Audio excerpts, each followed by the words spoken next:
Hey, welcome back to the 5-Minute Strategist.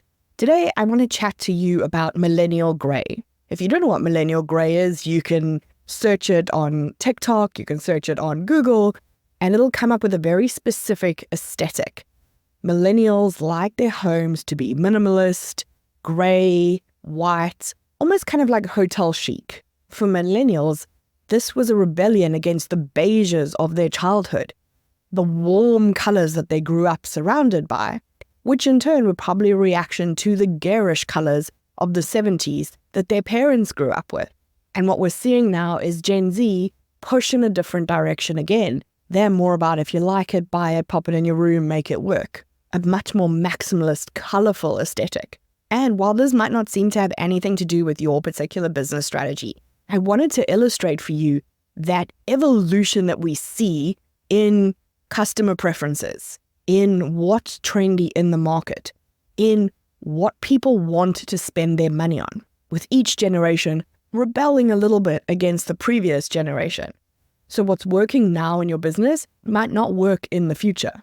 If change is inevitable, we need to think about future-proofing our business model. First, against changes in customer appetites, like I was talking about with design, but also for technology changes and economic fluctuations and social causes. And if we know it's coming, we don't really have an excuse to be reactive. We know it's coming, so why would we not proactively address this? And the first step in doing that is for you to lead the way, but also to set up a culture where your team feels that continuous learning is encouraged. That means everyone's staying up to date on what industry trends are, what technology is coming, what's happening with competitors, what's happening in the market, that you're constantly looking at your business thinking, what could we do different? When might we need to make change? Rather than think of change as, oh, big, scary, terrifying, think of it instead as how can I capitalize on that change? How can I be ready to move when it happens? And in order for you to be able to move when it happens, you have to know when it's happening.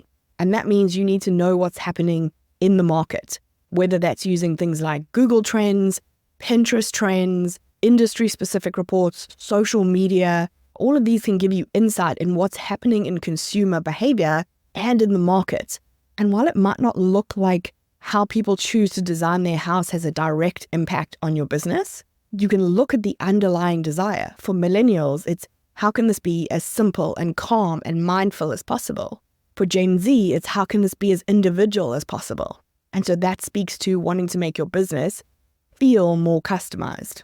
You're looking to identify potential opportunities, but also potential threats so that you can take action as quickly as possible.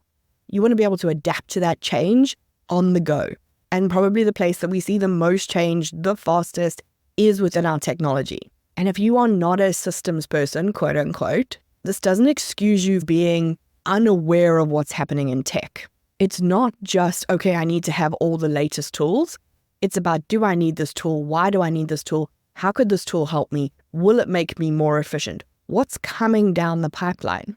I love to watch AppSumo, though it's very dangerous because, you start to spend money, and look at the kind of apps and software that are being developed. What's coming down the path? And then how can you see that fitting into your business in the future? And then once you see these changes coming down the line, you can look for ways to innovate what you do so that you can stay competitive with these new opportunities. But it's not enough to go, ooh, some stuff's coming down the road, presto changeo, we're now an innovative team. Innovation has to be nurtured. It has to be the right environment where people feel it's safe for them to share their ideas. It's safe for them to try something new, take a bit of a risk, make some mistakes. And the easiest way to do that is to actually lead that process with your team. Give them the opportunities to brainstorm. Ask them for their feedback. Allocate resources to these new ideas. And those resources can be money, but they can also be time. Google is well known for giving their employees 20% of their time to work on their own projects, to find that next big thing. Now, I'm not saying that you as a small business owner have to do that much, but there's probably some capacity for your team to try new things. You want to create this dynamic environment where people are experimenting and there are new ideas being talked about, and we're constantly looking to improve, because then when change comes along, it's just a part of that process. So I want you to take a moment, think about your current business model. and think about where you could add some flexibility, where you could stand to think about what the next iteration of something is. Start small. Try one thing, get some feedback on it, especially from your clients, then try the next thing and build this up as you go. That way, by the time change hits, you're already in this experimental, gathering data, adapting vibe in your business, and it's easy to adapt to that change as well. So how does your strategy ensure that your business model remains adaptable to future changes?